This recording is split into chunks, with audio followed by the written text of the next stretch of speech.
viene como a cerrar la actividad práctica que hicieron con sus jefes de trabajos prácticos, ¿sí?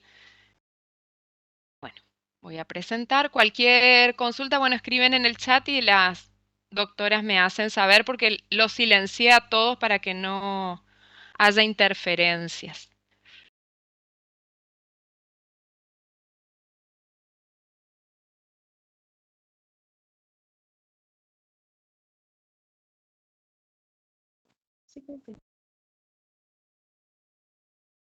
Bueno, seguimos entonces con el tema de hoy, que es mucosa bucal.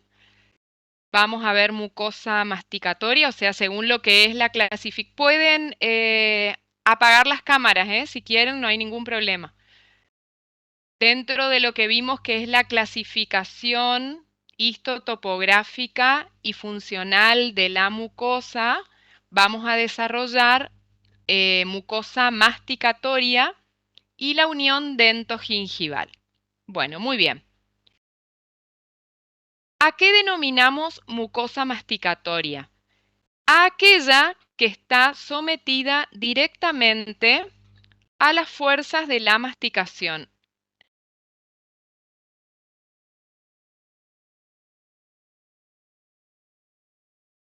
Espérenme un segundito.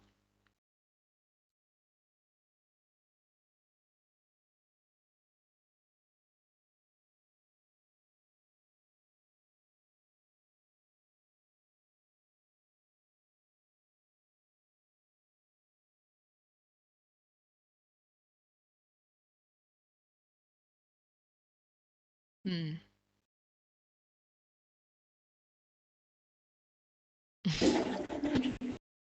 Ahí vamos de nuevo. Bueno, entonces, ¿a qué llamábamos mucosa masticatoria? ¿Se acuerdan que cuando vimos la clasificación histotopográfica y funcional, decíamos que toda la mucosa bucal podía dividirse o clasificarse no solamente según las zonas de la cavidad bucal donde se encontraba, sino también en base a la función que cumplía? La mucosa masticatoria es aquella que está sometida directamente a las fuerzas del impacto masticatorio. ¿Cuáles son estas fuerzas? Las de fricción y las de presión. Y se localiza principalmente recubriendo lo que es paladar duro y encía. Como principales características histológicas, esta mucosa masticatoria tiene un epitelio plano estratificado de variedad queratinizado o paraqueratinizado y corion denso o semidenso. En estas fotos de acá, bueno, podemos ver, estas son imágenes clínicas, entonces, de lo que corresponde a la zona del paladar duro y lo que corresponde a la encía. Ambas dentro de lo que es la mucosa masticatoria. Ahora bien, vamos a concentrarnos en lo que es el paladar duro. El paladar duro, si uno lo ve clínicamente, presenta un color rosa pálido. Ustedes saben que el paladar duro constituye el techo de la cavidad bucal, ¿no es cierto? Es una zona muy resistente y permite que durante la masticación la lengua se apoye, ¿no es cierto?, para permitir mezclar y tragar los alimentos. Dentro de lo que es este paladar duro, encontramos unas estructuras que son muy características que se denominan rugas palatinas. Las rugas palatinas son unas Hay alguien que tiene el micrófono. Ahí creo que Lescano Lucía. Bueno, estas rugas palatinas, como les decía, son elevaciones de esta mucosa que se localizan en sentido, perdón, que se van a localizar en sentido transversal a lo que es el eje medio o rafe medio del paladar. Estas arrugas palatinas, que son repliegues del epitelio con tejido conectivo subyacente, son muy características y propias de cada individuo, a tal punto que sirve para la identificación individual. Vendrían a ser similares a las huellas digitales. ¿Qué observamos en este paladar duro? O sea, ¿qué características histológicas presenta? Un epitelio plano estratificado queratinizado, corión denso con abundantes fibras colágenas. Entonces, acá, vamos a esa pregunta de la actividad práctica donde les decían que relacionen las características clínicas con la función.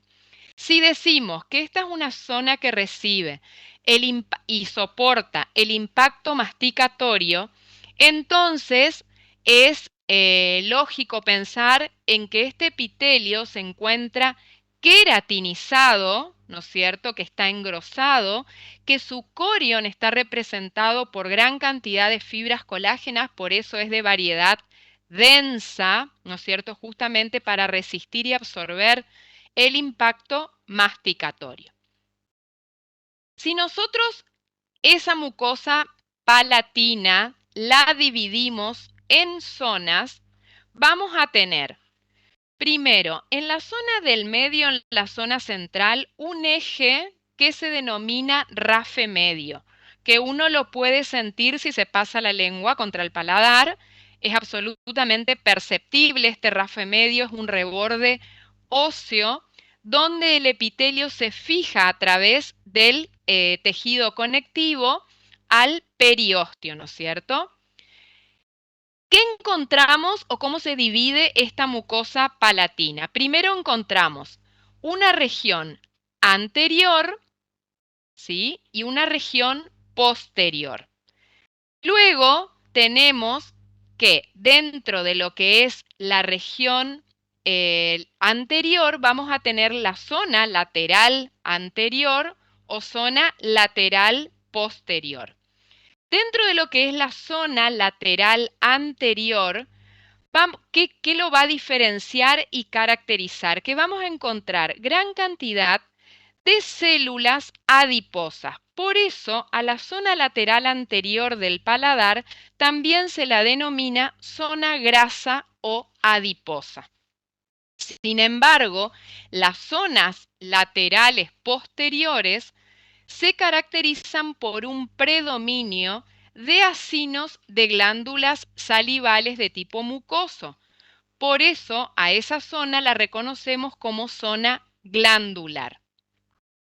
Por otro lado, en esta mucosa palatina también podemos identificar lo que es la papila palatina o incisiva, bien en el tercio anterior del rafe medio, ¿sí?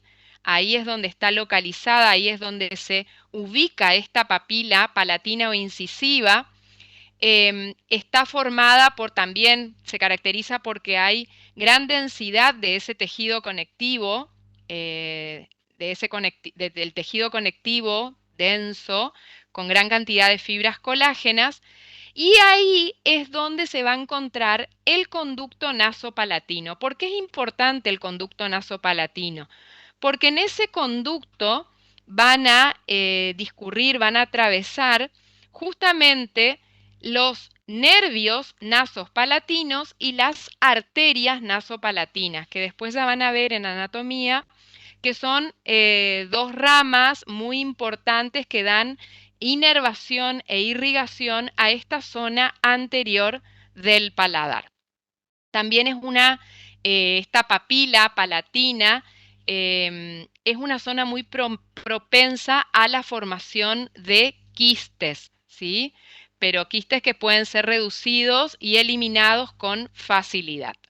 Entonces, repasamos, la mucosa palatina se divide en una zona anterior, en una zona posterior, laterales, anterior, laterales, posteriores.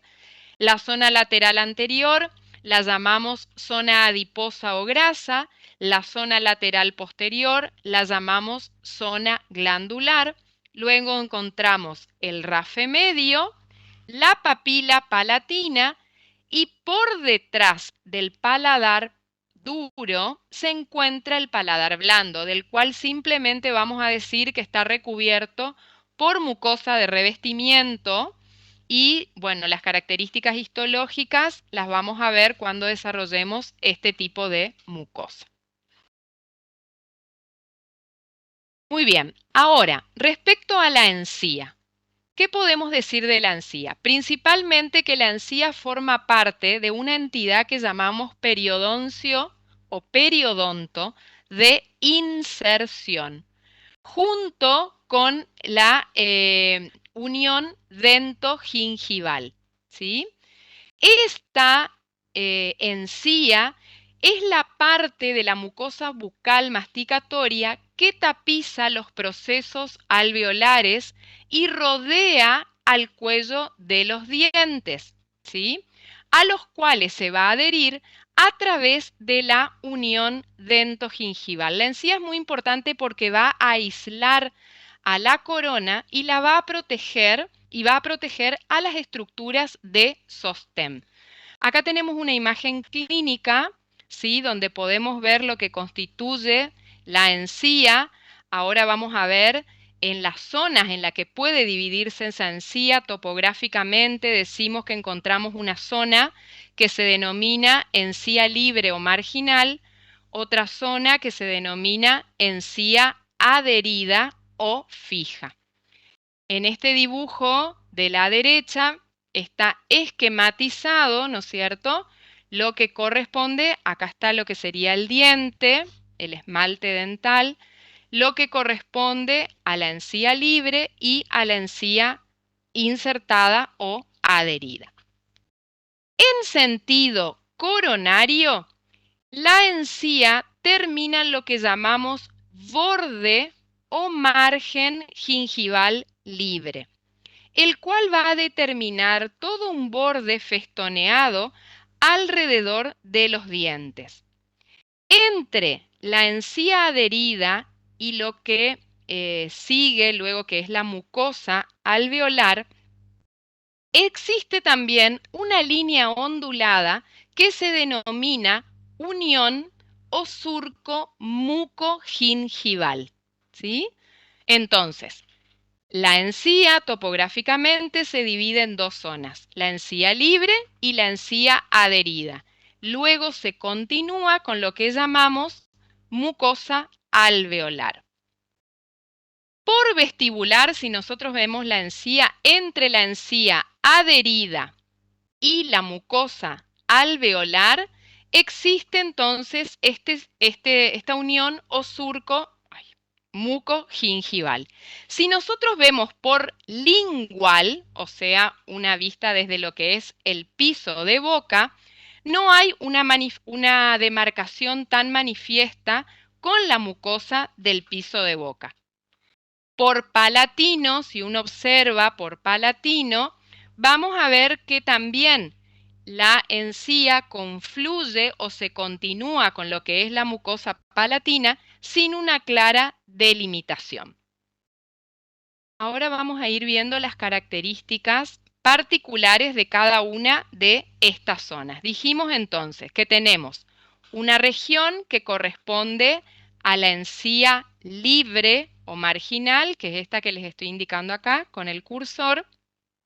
Esta encía libre justamente se denomina así porque no está unida al hueso alveolar subyacente, se va a extender desde lo que es el borde gingival libre, ¿sí?, hasta el surco gingival libre o marginal. Esta línea que acá ustedes ven es lo que se llama surco gingival libre o marginal. Esta es la región que corresponde a la encía libre o marginal. Si ustedes se fijan clínicamente, la vemos de un color rosa coral, ¿sí? Hay menor espesor del epitelio, acá la superficie es bien lisa, brillante, tiene una consistencia blanda, se la ve móvil, de hecho, cuando uno trabaja en la boca del paciente con la jeringa de aire, si uno aplica aire en esta región, vemos cómo se levanta esta zona de la encía, cómo se despega, ¿no es cierto?, de la corona del diente. Esta encía libre tiene una zona que se va a extender como si fuera una lengüeta entre dos piezas dentarias vecinas y forma lo que se llama papila o encía interdental. Esta papila o encía interdental, que es la que uno tiene que resguardar cuando usa, por ejemplo, el hilo dental, ¿sí?, tiene una forma piramidal en la zona de los dientes anteriores y ya se va aplanando en sentido vestíbulo-lingual hacia las piezas dentarias posteriores en zonas de premolares y molares. Esta encía, entonces, vuelvo a repetir, si uno clínicamente la observa, la ve de un color rosa coral, es lisa y brillante, es blanda y móvil, ¿sí? Esas son las características clínicas. En cuanto a la encía fija o adherida, podemos decir que Profe, se va a discúlpeme. extender. Uy, profe, perdón. ¿Será que puedo leer solo decir Sí, cómo se llamaba la partecita que se extiende entre dos piezas sí, dentarias? la Por favor. papila, sí, la papila o encía interdental. Ok, Papila o encía interdental, ¿eh? Es esa lengüeta de forma triangular que se va a localizar entre dos piezas dentarias. ¿En posterior qué forma tiene? En posterior, en gracias, sentido profe. vestíbulo-lingual, es más aplanada, ¿eh? En los dientes, en la zona de dientes anteriores, es de forma triangular y se va aplanando en sentido vestíbulo-lingual hacia la región de dientes posteriores. La encía adherida o fija es aquella que se va a extender desde este surco o línea gingival libre hasta el surco mucogingival. El surco mucogingival uno lo puede visualizar cuando retrae los labios, ¿no es cierto?, y mira el fondo de surco, llamamos nosotros, a esta región. Uno puede percibir, ¿no es cierto?, a qué llamamos surco mucogingival. A partir de ahí se continúa con lo que es la mucosa alveolar. Cuando uno la observa, la ve de un color rosado más pálido, ve que su superficie presenta como un punteado que lo solemos definir como un aspecto de cáscara de naranja, y la consistencia de esta encía es firme. Recuerden que es la zona de la encía que está adherida al tejido óseo. Ahora, cuando veamos las características histológicas, vamos a relacionar con este aspecto de cáscara de naranja con qué característica histológica se relaciona. Bueno, acá tienen en este cuadro comparativo, vamos a ver las diferencias en cuanto a la estructura histológica. Volvemos, la encía libre o marginal, entonces decimos que tiene un epitelio plano estratificado paraqueratinizado. Bueno, acá vamos a recordar brevemente cuáles eran las características de este epitelio. Tenía los Profe, 4 estratos, sí. mil disculpas. ¿Me podría decir cuál era la consistencia de la encía? La consistencia de la encía adherida, ¿para qué te pongo? Sí, sí. Fija. Sí, sí. Ya me pasé. Ahí está, firme, fija, Dime. adherida. Ahí Sí, está, no ya le- Gracias, profe. bueno. Recuerden que este material está en el aula, ¿eh? Les digo que porque si por ahí paso la diapositiva y no tuvieron tiempo de tomar nota, recuerden que está disponible en el aula este mismo material. Bueno, volvemos. Entonces, este epitelio plano estratificado que caracteriza la encía libre, que tenía los 4 estratos, donde el estrato superficial era aquel que se caracterizaba por tener células con núcleos pignóticos, ¿sí? el estrato córneo estaba ausente y el estrato córneo estaba poco desarrollado. El corion que caracteriza a esta encía libre es de variedad semidenso, tiene células, tiene fibras, tiene matriz extracelular, ¿sí? Dentro de las células las principales, recuerden, son los fibroblastos, que eran los encargados de sintetizar los componentes de la matriz extracelular, y son las células que participan no solamente en la formación del tejido colágeno, sino también en la remodelación y degradación del mismo.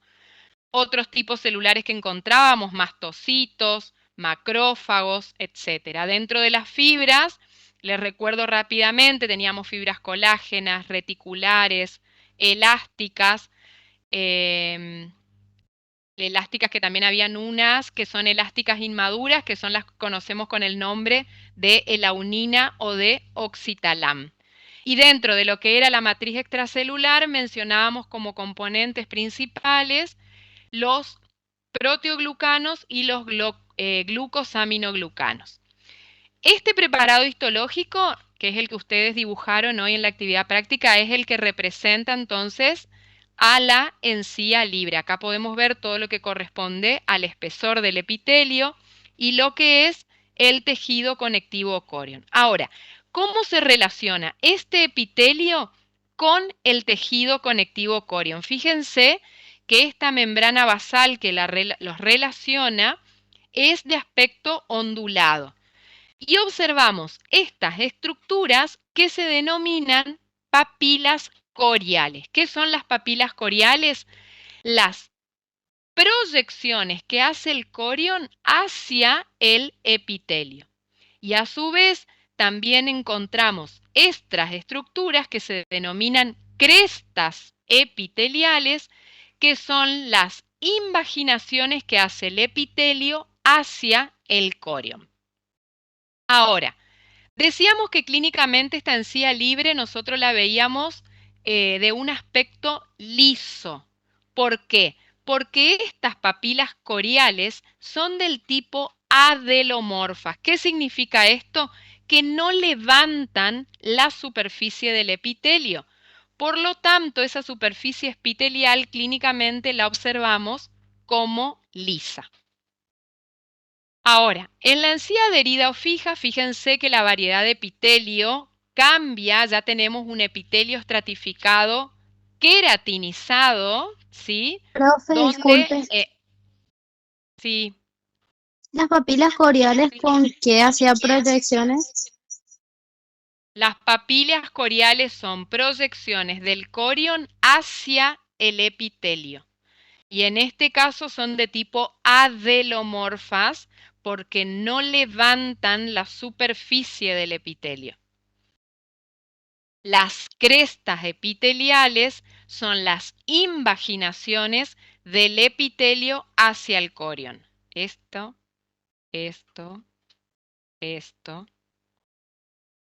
En la encía adherida o fija, profe? invaginaciones.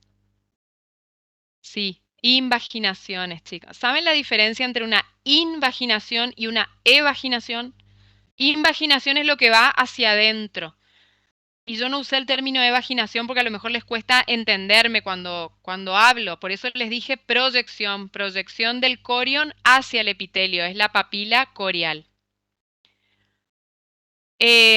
A ver, chicos, yo no tengo problema en repetirles, pero les voy a decir, todas estas definiciones y conceptos están en la bibliografía que nosotros les pusimos el enlace que está en el aula virtual.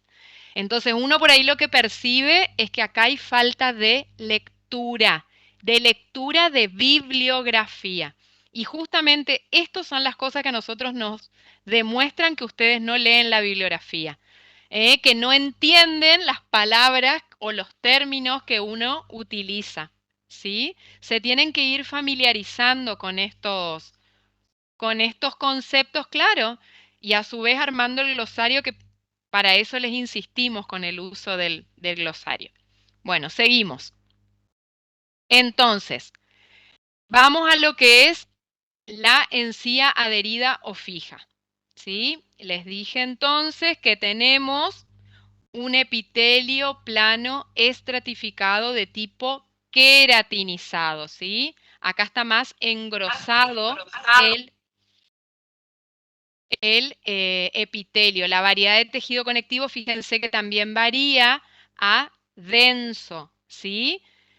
Y la diferencia es que la unión entre el epitelio y el corion, que está representado también por papilas coriales, pero la diferencia es que estas papilas producen elevaciones en la superficie del epitelio, con lo cual esas elevaciones uno clínicamente las observa, las visualiza como ese puntillado que le dijimos característico, ¿sí? Como aspecto de cáscara de naranja, ¿sí? Este corion es muy denso, muy fibroso. Recuerden que esta es la zona de la encía donde se absorbe con mayor intensidad el impacto masticatorio, ¿no es cierto? Por eso es que varía este tejido conectivo de la encía libre a la encía adherida.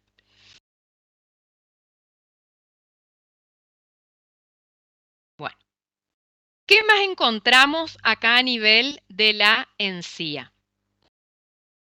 En la zona donde se conectan la encía adherida y la marginal, vamos a encontrar un grupo de gruesos haces de fibras colágenas que se mezclan con fibras colágenas que provienen del periósteo alveolar, o sea, del periósteo del hueso alveolar, y se mezcla también con fibras que provienen del ligamento periodontal. Entonces se constituye lo que conocemos con el nombre de ligamento gingival. En este ligamento gingival vamos a reconocer varios grupos de fibras que se van a denominar según su extensión, ¿sí? Y que en sentido vestíbulo-lingual se denominan gingivodental, acá les voy mostrando en el dibujo, gingivodentales, aquellas fibras colágenas que se van a extender desde la encía hacia el cemento, ¿sí? Gingivodentales, desde la encía hacia el cemento. Luego tenemos las gingivoalveolares. ¿Cuáles son estas? Las que se extienden, las gingivoalveolares, las que se extienden desde la encía, fíjense, acá están gingivoalveolares, desde la encía hacia la cresta alveolar, ¿sí? Acá están, desde la encía hacia la cresta alveolar. Luego tenemos otras que se denominan periosteodentales, que son aquellas que van desde la cresta ósea hacia el cemento. Y por último tenemos unos haces de fibras que acá ustedes las ven de forma redondeada, porque como son de localización circular, acá en esta imagen se ven en un corte transversal, ¿no es cierto? Estas fibras circulares forman como una especie de banda o anillo alrededor del cuello dentario. Entonces, repito, el ligamento gingival está conformado por el grupo de fibras gingivodentales, gingivoalveolares, periosteodentales y circulares.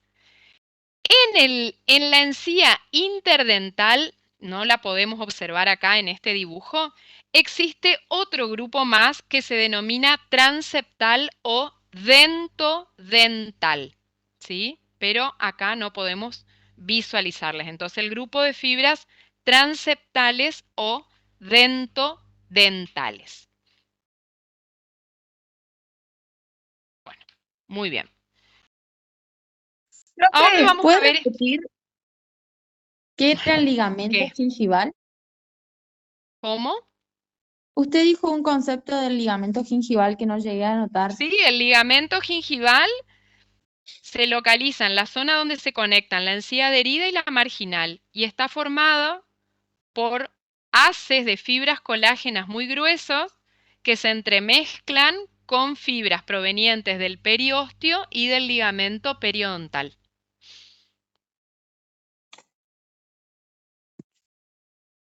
Esta es la otra estructura que vamos a ver hoy. No de nada. La unión dentogingival. ¿Sí? Yo me parece que hoy cometí un error, ¿eh? Y nadie me corrigió. Al principio me está sonando. Hoy, sí, hoy cuando les dije que la encía y la unión dentogingival, yo dije que formaba parte, ¿dije bien? De inserción, dijo, profe. Ah, ¿vieron? Sí. Ahí me equivoqué, no es del periósteo de inserción, miren, ellos de protección. No, sí, bueno, bien, ahí. Sí, no sé, bueno, corregido, perdón. Ahora porque estoy viendo y me estoy dando cuenta que dije mal en ese momento. La encía y la unión dentogingival conforman el periodoncio de protección. El periodoncio de inserción está representado por el cemento, el ligamento periodontal y el hueso alveolar. ¿Está? Bueno, sí, dije. Ahora yo me hizo como un flash. Bueno, seguimos. La unión dentogingival entonces. La unión dentogingival cumple la importante función de unir la encía al diente, ¿sí? Y está constituida principalmente por tres estructuras. Lo que llamamos epitelio del surco, epitelio de unión y el corion que se encuentra, siempre hay corion subyacente a los epitelios. Muy bien. Lo que vamos a hacer, este dibujo esquemático, que también lo tenían que representar hoy, les indica justamente cómo está estructurada esta unión dentogingival y cómo se relaciona con la pieza dentaria. Acá fíjense, tenemos lo que corresponde a la corona del diente, o sea, lo que es el esmalte, por supuesto que por debajo del esmalte la dentina. Acá esta sería la porción más cervical luego del esmalte, acá ya está la unión esmalte-cemento, esto sería el cemento. Acá tenemos representada la cresta ósea. Todo esto es la encía libre, ¿sí? Y acá viene la encía adherida. Muy bien. Entonces, unión dentogingival constituida por epitelio del surco. ¿De qué surco? De este surco, esta cavidad que se forma acá que se llama surco o hendidura gengival y el epitelio de unión. Vamos a ver las características de cada una de estas estructuras. El epitelio del surco reviste a lo que conocemos con el nombre de surco o hendidura gingival. Este surco o hendidura gingival es una depresión poco profunda que se extiende desde la superficie libre del epitelio de unión, fíjense que acá está el vértice, digamos, de ese surco o hendidura, hacia el borde libre de la encía. Este es el surco o hendidura gingival. Clínicamente, en una encía sana, ¿Puede repetir de dónde se extiende, de dónde empieza la extensión hasta dónde? el surco gingival se extiende desde la superficie libre del epitelio de unión hasta el borde libre de la encía.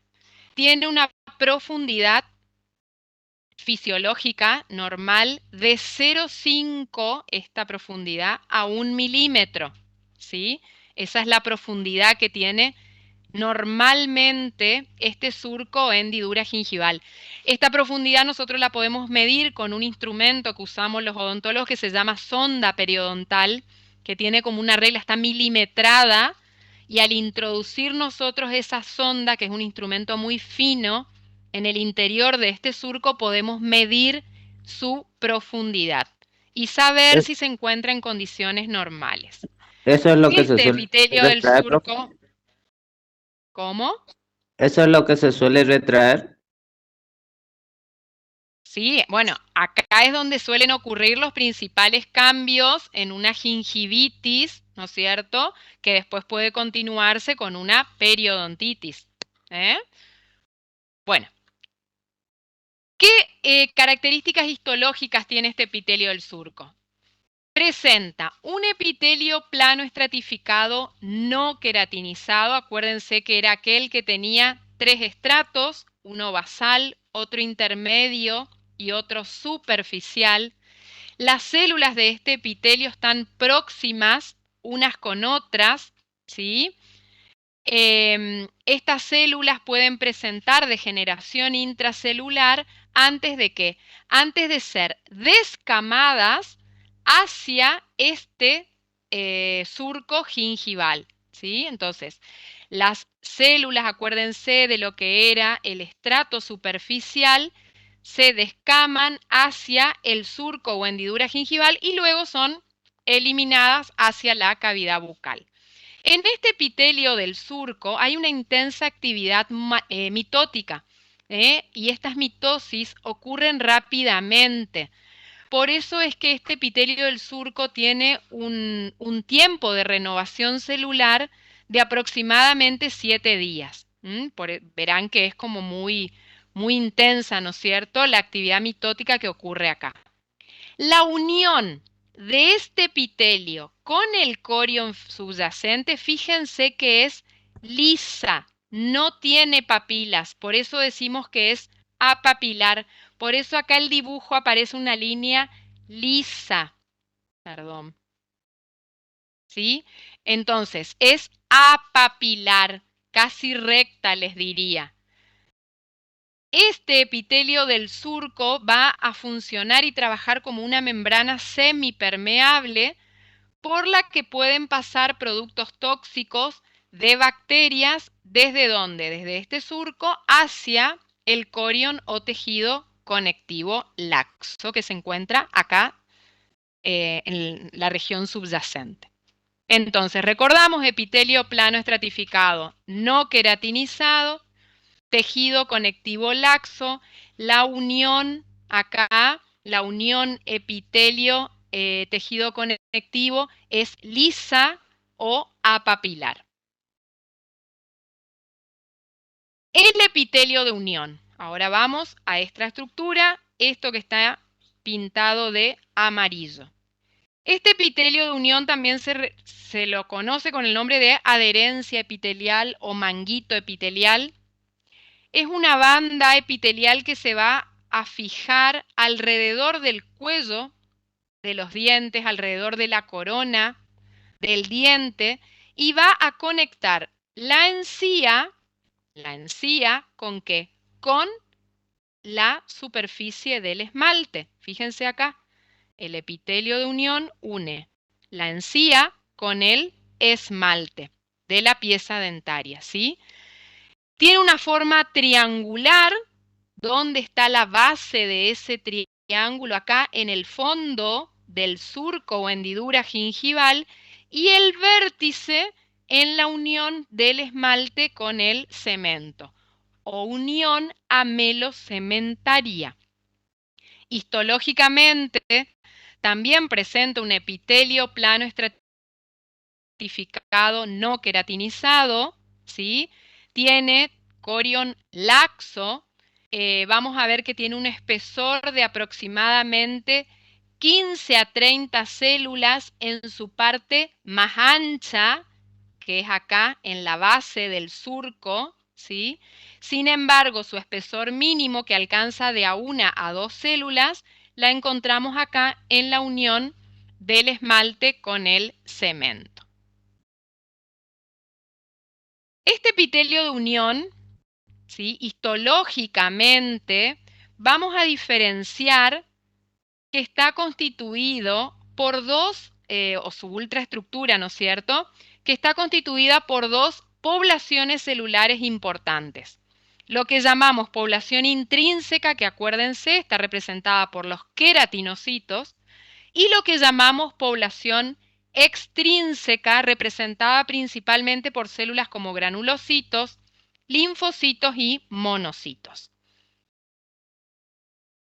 Este epitelio de unión se va a relacionar con el esmalte del tejido de la pieza dentaria por una lámina que se llama lámina basal interna. Y se va a relacionar con el tejido conectivo por una lámina basal externa, ¿sí?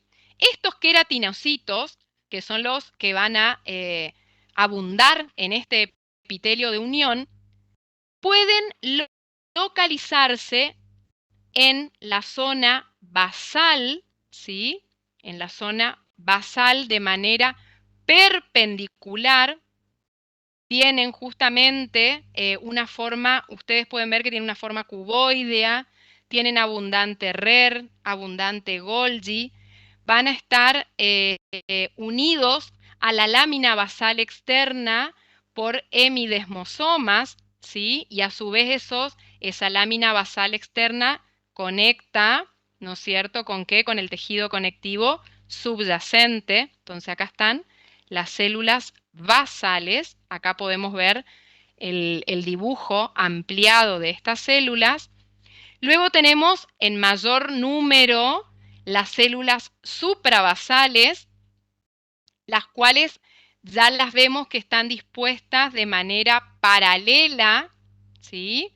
Al eje mayor de lo que sería del epitelio de unión. Estas células ya van a ser más aplanadas. También presentan RER y Golgi prominente, lo que nos hace pensar que son células secretoras de proteínas.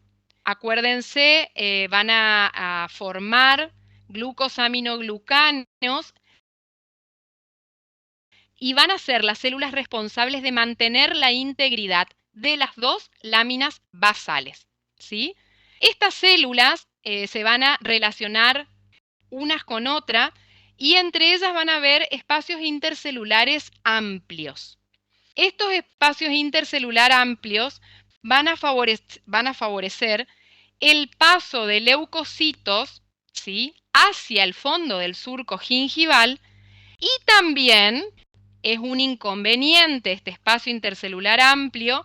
¿Para qué? Para que se difunda hacia el interior de este epitelio de unión y luego hacia el tejido conectivo subyacente toxinas, bacterias y antígenos, determinando esto un estado inflamatorio. Por último, encontramos en esta población intrínseca estas células que son queratinocitos, pero que las denominamos DAT. DAT significa células que están adheridas, ¿sí?, bien adheridas, ¿a quién? A la pieza dentaria. ¿Qué características tienen estas células DAT? Bueno, son aplanadas, van a presentar en su membrana celular, del lado que están adherida a la lámina basal interna, van a presentar microvellosidades. Son células que van a favorecer a la constricción celular, ¿sí?, en la zona más coronaria, y van a favorecer la migración de células en la zona más apical. Bueno, entonces, queratinocitos, población intrínseca, diferenciamos células basales, células suprabasales y células DAT. ¿Qué otro componente? Lámina basal interna, aquella que separa a las células del esmalte. Lámina basal externa, aquella que separa a las células del tejido conectivo subyacente. Solamente decir que con respecto a los granulocitos, linfocitos y monocitos, estas células se dice población extrínseca porque no es propia del epitelio, sino que migran desde el tejido conectivo subyacente. Y por último tenemos el corion, ¿sí? Dijimos epitelio de unión, epitelio del surco y corion subyacente. El corion de la unión dentogingival es un corion laxo. Este corion va a tener pocos fibroblastos, pocas fibras colágenas, ¿sí? Hay presencia de un infiltrado celular inflamatorio normal, por eso lo llamamos fisiológico, que está representado por neutrófilos, linfocitos, monocitos y macrófagos, ¿sí? Y que van a, estas células van a representar un frente de defensa, ¿no es cierto?, ante el avance de toxinas, antígenos, bacterias, etc.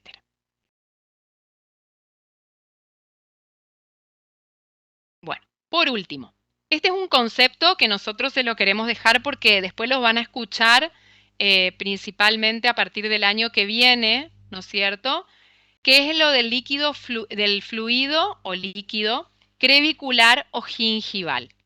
Este líquido es un líquido producido por los tejidos, por eso decimos que es tisular, que pasa a través del epitelio de unión en el surco gingival y va a ejercer un efecto de barrido, de limpieza, por lo tanto va a proteger esta unión dentogingival, ¿sí?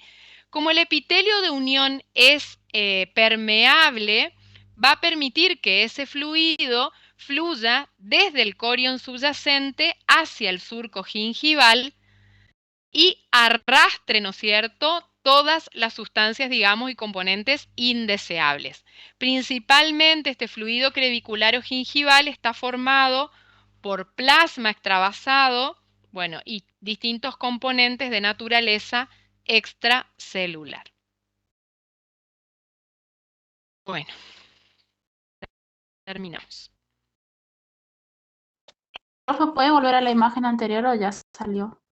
Ay, cerré la presentación. Les recuerdo que la presentación está en el aula. Ahí la pueden ver con detenimiento, ¿sí? También sé que algunas docentes hoy en la actividad práctica también ya les estuvieron haciendo una explicación para que ustedes puedan entender el tema. Ay, así que, bueno, esto más que nada viene como a ampliar el marco teórico, ¿no es cierto? Chicos, tienen que leer.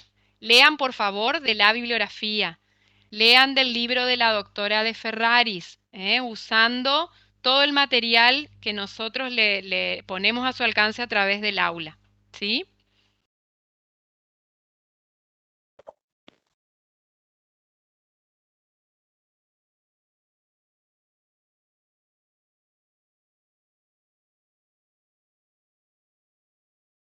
Bueno, muy bien. Natalie, ¿vos querías decir algo o qué? No. No, no, profe. Ah, Bueno, no, a la doctora Enz le pregunto. sí, perdón. No. Sí. Le pregunto algo. Sí. La lámina interna se relacionaba con el tejido conectivo subyacente. Lámina basal interna y lámina basal. Ustedes son fiaquentos, ¿eh? Quieren que yo les diga toda la información y no se quieren ir a mirar el... Acá dice la doctora que les van a tomar la clase que viene para ver si ustedes se pusieron o no. Vayan a leer el material. ¿Mm? Hasta luego, profe. A ver, esperen.